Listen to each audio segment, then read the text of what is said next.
புதிய பிறப்பு. மண்டபப்பட்டு கிராமத்துக்கு வந்த 3வது நாள் ஆயனர், சிவகாமி, மாமல்லர் 3 பேரும் சும்மா வெளியே நடந்து போயிட்டு வரலான்னு கிளம்புனாங்க. பாறையில் அவங்க படகு மோதின இடத்துக்கு வந்தாங்க. வெள்ளம் நல்லாவே வடிஞ்சிருந்துச்சு. தண்ணி கம்மியாக இருந்தனால அன்னைக்கு தண்ணியில் மூழ்கி இருந்த பாறைகள் எல்லாம் இன்னைக்கு நல்லா தெரிஞ்சிச்சு. அந்த பாறைகளை ஆயனர் ஆர்வத்தோடு சுற்றி சுற்றி பார்த்துட்டு இருந்தாரு. இந்த பாறைகளை இந்தந்த மாதிரி கோயிலாக மாற்றலாம், எந்தெந்த மாதிரி சிற்பங்கள் செய்யலாம்னு கற்பனை பண்ணிட்டு இருந்தாரு. மாமல்லரும் சிவகாமியும் மகிழ மரத்துக்கடியில் இருந்த பாறை மேலே உட்காந்து யார் ரொம்ப நேரம் அமைதியாக இருக்கிறதுன்னு போட்டி வச்சுருந்தாங்க போல. 2 பேரும் அமைதியாகவே இருந்தாங்க. சூரியன் மறைய போகிற டைமில் போலாமா சிவகாமின்னு ஆயனர் அரமனசோட கேட்டார். அப்பா, இருட்டினதுக்கப்புறம் சந்திரனை பார்த்துட்டு போகலாம்னு சிவகாமி சொன்னான். அவரும் அதுக்கு ஓகே சொல்லிட்டு அவங்க கிட்ட உட்கார்ந்தாரு. இந்த ஊரை விட்டு போகவே எனக்கு மனசு வராது போலன்னு ஆயனர் சொன்னார். ஏன்பா, இந்த ஊர் அவ்வளோ பிடிச்சு போனதுக்கு காரணம் என்னன்னு சிவகாமி கேட்டா. இந்த பாறைகளை பார்க்குறப்போ எனக்கு ஆசையாக இருக்குது. எப்படா கோயில் செதுக்க ஆரம்பிப்போன்னு கை பரபரன்னு இருக்குன்னு சொன்னார். இன்னும் எத்தனையோ ஊரில் பாறைகள் இருக்கேன்னு சிவகாமி கேட்டா. இந்த கிராம மக்கள் நல்லா ரசிக்கிறாங்கம்மா. நேற்று உன் நடனத்தை பார்த்து எவ்வளோ சந்தோஷப்பட்டாங்கன்னு ஆயனர் சொன்னார். ஐயா, காஞ்சியில் யாரும் ரசிக்கலையான்னு மாமல்லர் பொய்யான கோவத்தோடு கேட்டார். மகேந்திர பல்லவரும் அவரோட மகனும் இருக்க காஞ்சியில் ரசிக்க ஆள் இல்லாமல் இருப்பாங்களா? நான் அப்படி சொல்லலை. எங்கேயோ போகிறதுக்கு யாத்திரை கிளம்புனவங்கள கடவுளே பார்த்து இங்கே கொண்டு வந்து விற்றுக்காருன்னு தோணுதுன்னு சொன்னார். அப்பா, நாகநந்தி வெள்ளம் வந்தன்னைக்கு ராத்திரி போனாரே, அவருக்கு என்ன ஆயிருக்கும்னு சிவகாமி கேட்டா. ஐயோ பாவம், என்ன ஆச்சோ தெரியல. அந்த வயசான பிக்ஷுவோட நிலைமையும் என்ன ஆச்சுன்னு தெரியலன்னு சொன்னார். அப்போ மாமல்லர் அவரோட சைன்யத்துக்கு என்ன ஆயிருக்குமோன்னு நினச்சி பார்த்தாரு.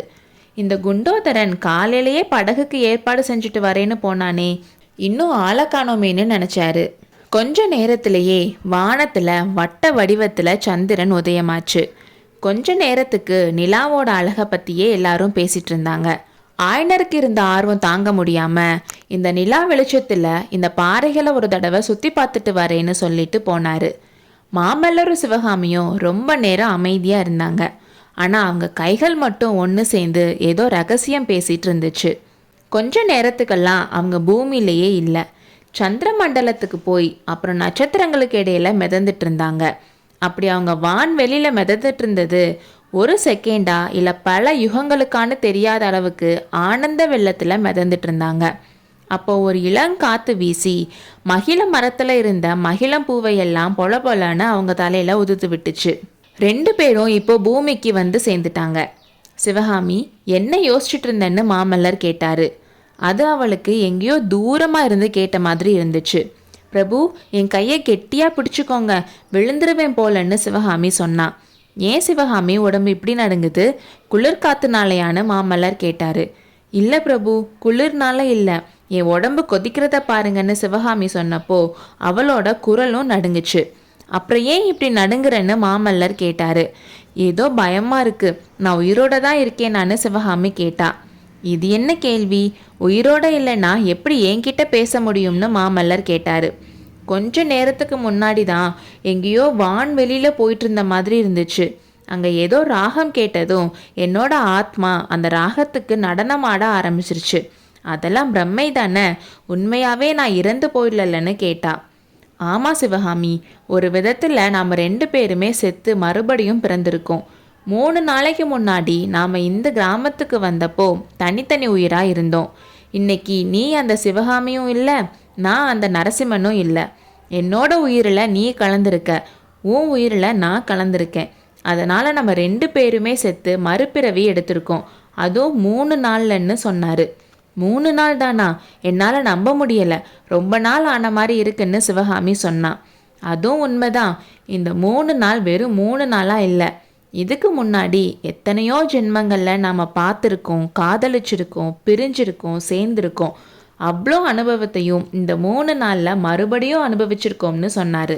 அப்போ இதோட எல்லாம் முடிஞ்சிருச்சான்னு சிவகாமி கேட்டா. அது எப்படி முடியும்? பல ஜென்மங்களில் தொடர்ந்து வந்த உறவு இந்த ஜென்மத்தில் மட்டும் எப்படி முடியும்னு சொன்னார். நான் இந்த ஜென்மத்தை பற்றி தான் கேட்குறேன். இந்த ஜென்மத்தில் எப்பவும் இப்படியே இருக்குமான்னு கேட்டா. எது எப்படி இருக்கும்னு கேட்குறேன்னு மாமல்லர் கேட்டார். உங்களோட அன்பைத்தான் கேட்குறேன்னு சிவகாமி சொன்னான். மாமல்லர் அவருக்கு பக்கத்தில் உதிர்ந்து கிடந்த மகிழம் பூக்களை எடுத்து சிவகாமி கையில் வச்சாரு.